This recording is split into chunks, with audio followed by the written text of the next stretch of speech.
So once again, ladies and gentlemen, we ask ourselves the eternal question, is it all working?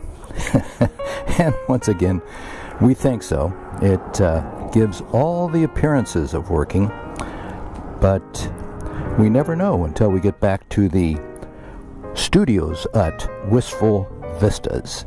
I'm on a closed private road. Public isn't allowed to drive here. So last time we went around, we went a little right about on the Red Baron, the BMW S1000R, and today we're going to do a little right about, a little longer one, on Tony Thunder, the 2017 Tuono. There he is. Hope you can see him. Looking pretty good in the sunlight here. It is November in San Diego, so that means it's 80 degrees. I am northeastern county San Diego on this private road where the public are not allowed to ride, and it is about 80 degrees warm. I've been stopped on the side of the road setting this up because I didn't want to be running the whole time I was heading over here. Oh my God, hold on. We can't go anywhere. I just realized that's one of my little windsocks.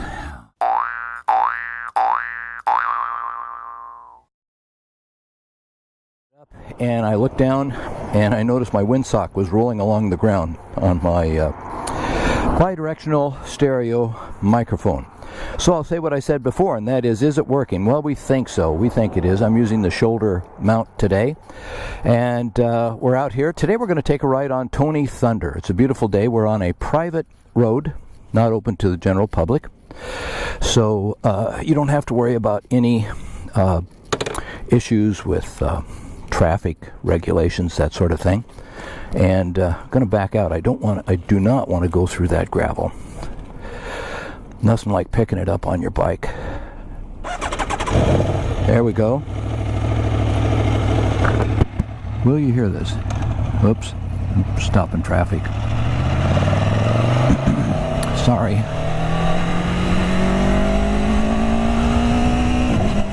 Sorry, all behind me. There were a line of cars that had stopped behind me.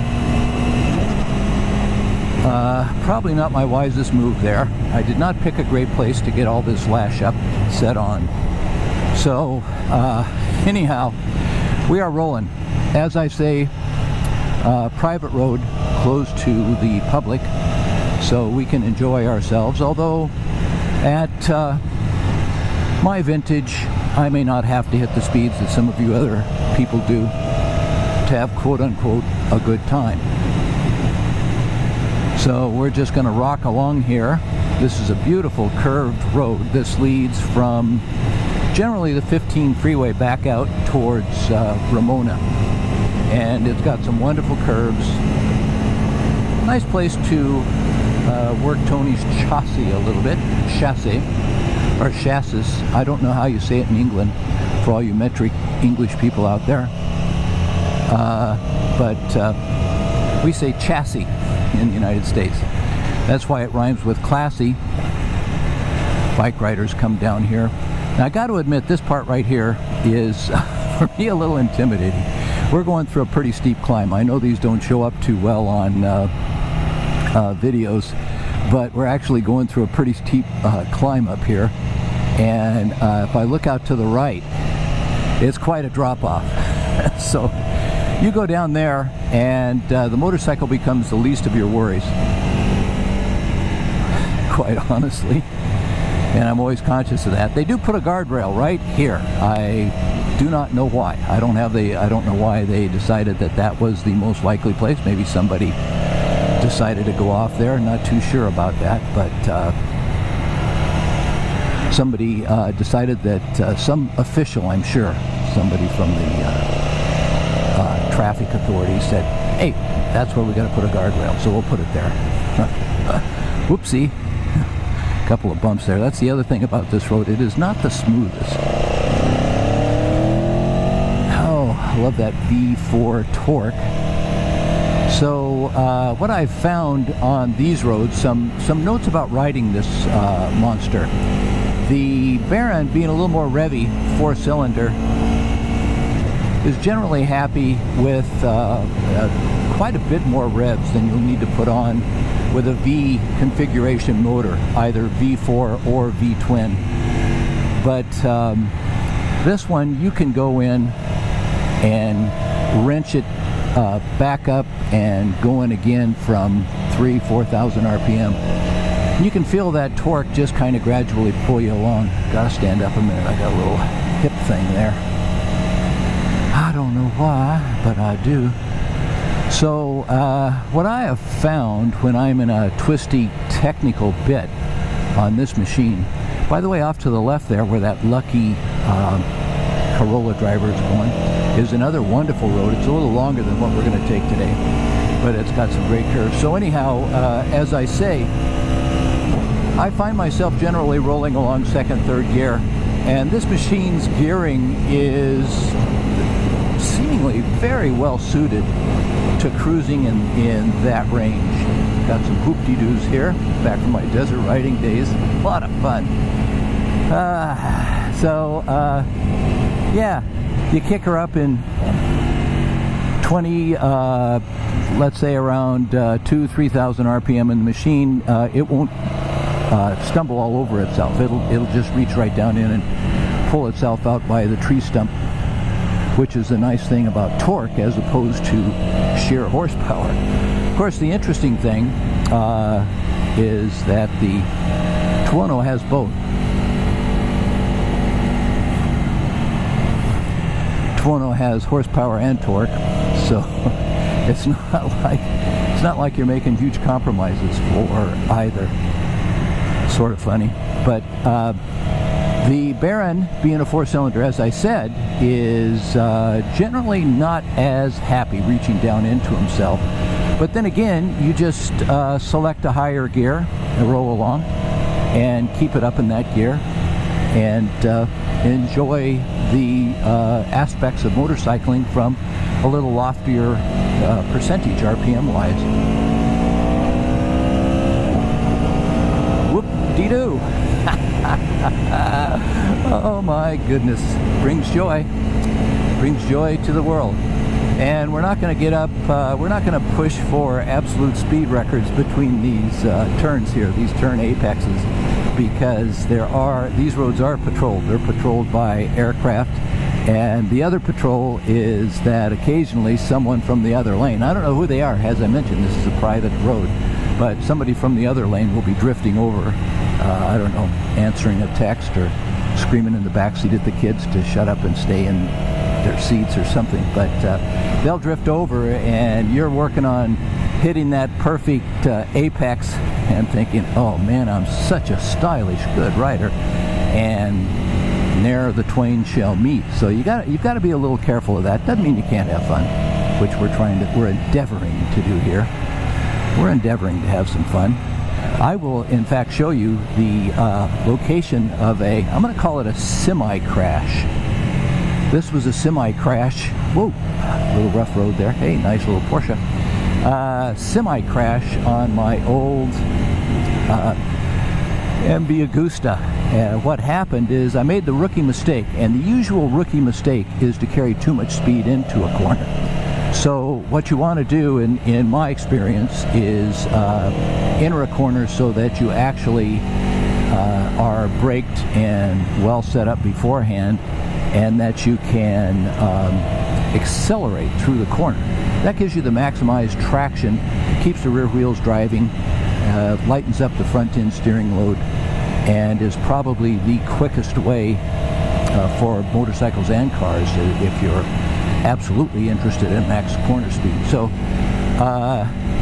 the rookie mistake generally is to fall in love with the speed you're going and just carry a whole ton of speed into a corner, and then you realize that, and you've got to apply the brakes, and you brake right through the apex and into the exit of the corner, and you can pick up on some, isn't this a lovely little stretch here?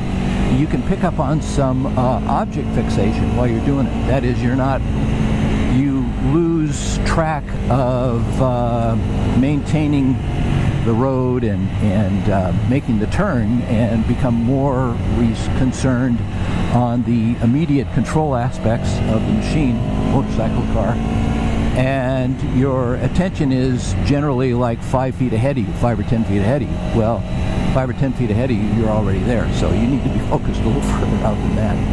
But that's what generally happens, and that's the rookie mistake I did on the MV Agusta. Now, I'd gotten on the MV not too long after I had got back into motorcycle. About a year later, I spent a year on a Ninja 650, the stand-up Ninja, or the sit-up Ninja, not the lay-down drop handlebar Ninja. And that was a great reinsertion back into bike life, I'll call it bike life. As it had 70 horsepower, plenty of horsepower. Enjoy yourself. Got to watch these little tight turns here. There we go. And so I was on this MV, and this MV is also a RPM machine, loved high revs. And in that case, so I carried all this speed into a corner. It was a downhill kind of negative camber corner, which are generally the worst kind. And you really have to watch out for those. They are around here. This is taken over from, believe it or not, California's that old. This is taken over from an old cart road that came from these farms out here in Southern California, and they were really great for getting produce to market, no spillage, because they weren't going that fast, but you obviously are going much faster than that on a motorcycle. There I drifted out a little bit. So this one we got to go down into first gear here. And the situation is that you get those negative cambers downhill. That means all of the gravity that you normally like, and everybody loves gravity, that you normally like has gone away. So we are definitely not in second gear here. We are in first gear, looking to come around. And so I arrived at that corner going much too quickly, and got onto the brakes. Could not maintain control, but I did scrub off enough speed so that I went through the corner and kind of rolled up onto the opposite hillside. So it was, and I did not get off the bike. I did bounce up against the tank. The bike came to kind of an abrupt stop against the road, and it rolled back out. I looked around to see if anybody was watching. Why? Because that's the wrong thing to do. But I don't know, you get in those situations and you think, gee, is anybody watching me doing something really stupid? And that's the wrong thing to do. But that's what I did, and everything was fine. Everything was just fine. Nothing was wrong. So lesson learned is be conservative on your corner entry. Conservative beyond what perhaps even you think you might have to be if you're a bike rider. That's a nice person. And then let it go and have fun.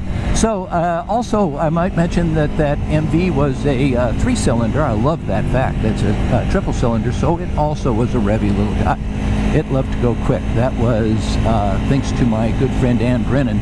She named it Super Mario, and it was Super Mario. He was pretty cool. So those are my little thoughts on cornering and that sort of thing.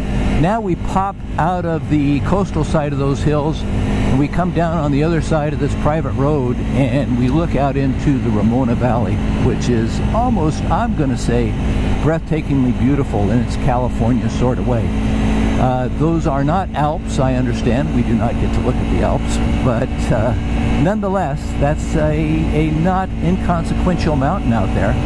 That is about, I think, about 5 or 6, maybe 5,000 feet. Highest part, call it 6,000, 2,000 meters for you metric people. Sorry, no, 750 meters? I don't know. Anyway, I'm not metric, so you metric people figure that out. And we can ride back up in there. That's one of the wonderful things about being here in SoCal.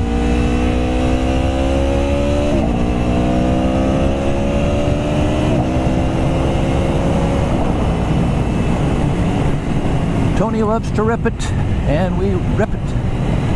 Euripides Eumenides. So is this video all working? I don't know. Is it still on my shoulder?